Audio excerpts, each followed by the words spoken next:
경부고속도로를 만들어 놓고 봐도 이런 데에서 잘 연구를 하고 착안을 한 그런 농민들은 여러 가지 그전에 생각지도 못하던 그러한 특양작물 여러 가지 새로운 방법으로서 소득 증대 사업에 노력을 하고 있습니다. 그와 반대로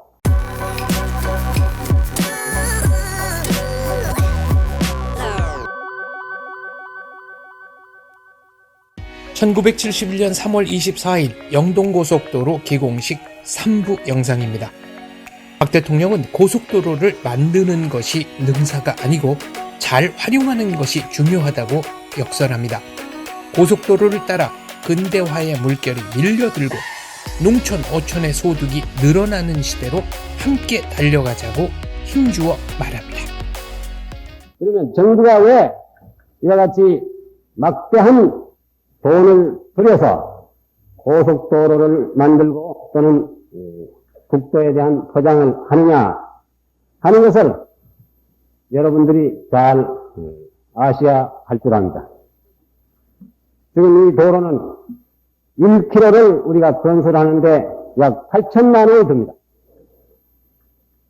경부고속도로는 4차선으로 되어 있는데 이 동해안으로 가는 이 도로는 우선 계획은 4차선으로 해서 1차적으로는 우선 2차선 포장이 될 겁니다. 경부고속도로는 4차선이면서도 1km당 1억 원이 먹었는데 서울 강릉 간 고속도로는 2차선이면서도 1km당 8천만 원을 먹는다.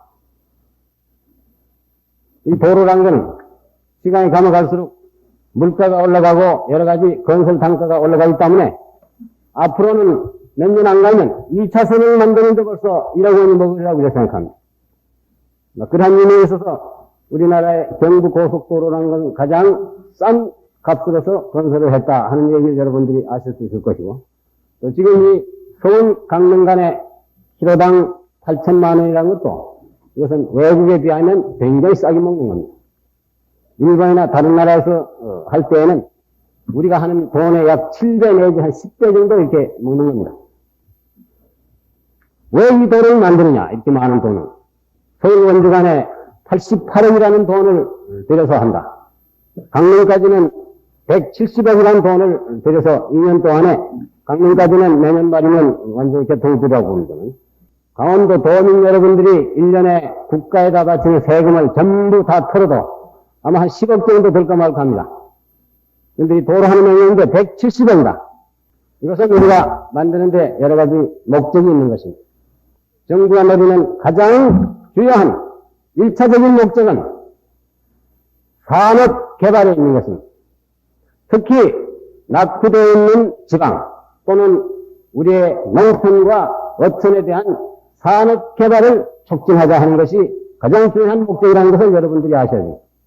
물론 그 외에도 이러한 도로가 개통됨으로써 일반 교통에도 편리할 것이고 또 관광 목적으로도 좋을 것이고 또는 우리 강원도에는 우리 국군 부대들이 많이 배치되어 있는 일선에 갖춰온 지역이기 때문에 군사적인 목적으로도 여러 가지 이유가 있겠지만 제 1차적인 목적은 이 지방 산업 개발의 가장 큰 목적이다. 따라서 이 도로가 개통됨으로써 강원도 지방의 산업 경제 개발에 새로운 계기를 마련하고 이 지방 주민 여러분들의 소득 증대에 이바지를 해야 돼요.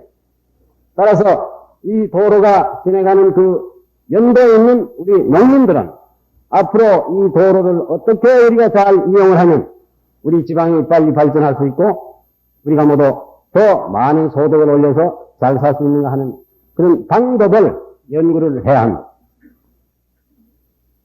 경부고속도로를 만들어 놓고 봐도 이런 데에서 잘 연구를 하고 착안을 한 그런 농민들은 여러 가지 그전에 생각지도 못하던 그러한 특양작물 여러 가지 새로운 방법으로서 소득 증대 사업에 노력을 하고 있습니다. 그와 반대로 이 도로가 어떻게 이용하면 되느냐 하는 것을 잘 모르는 사람들은 자기 바로 문 앞으로 고속도로가 지나가도 하등 이용을 할 줄 모른다. 이래서는 안 되겠다. 따라서 여러분들은 이 도로를 어떻게 하면 우리 지방의 발전과 우리 농촌, 농가 소득 증대에 이바지할 수 있느냐. 이것은 머리를 잘 쓰고 노력한 사람은 이 도로를 100% 이용할 수 있고, 여기에 대해서 연구를 잘 하지 않거나 사관이 없는 사람은 언제든지 남보다 뒤떨어진다. 특히 강릉까지 앞으로 이 도로가 개통이 되면 동해안에 있는 수산물, 과거에는 동해안에서 많은 수산물이 우리가 생산하더라도 가장 큰 소비도시인 서울이다, 인천이다, 또 기타 큰 도시에 가져가지 못해서 제때 가져가지 못하고 살지를 못해서 지갑을 못 받고 어민들이 손해를 봤다. 특히 요즘과 같이 눈이 와서 대관령이 교통이 두절이 되어버린다. 그럼 동해안에 동태다 무엇이다 굉장히 많이 잡히는데 길이 막혀서 서울까지 가져가지 못한다. 그럼 결국은 뒀다가 썩혀서 다 내버린다.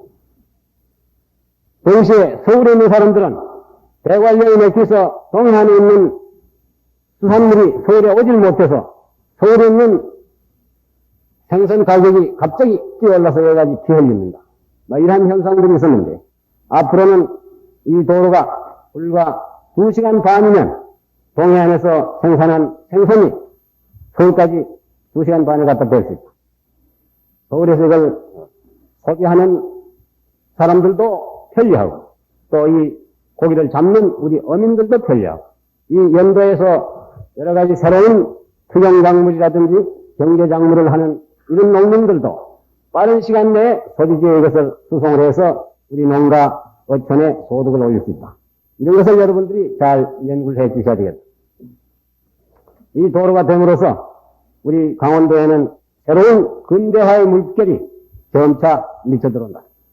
이것은 마치 저수지에 담겨있는 물이 도수로를 따라서 먼 데 있는 밭과 논에 이것이 흘러내려가서 그 땅을 적시고 옥토를 만들고 혜택을 주는 것과 마찬가지로 오늘날 근대 산업 국가에 있어서는 이러한 고속화된 도로가 농촌이나 또는 시골이나 이런 벽지에 들어감으로써 그 지역이 급속히 발전한다는 것은 다른 나라의 예를 보더라도 우리가 얼마든지 알 수가 있는 것입니다.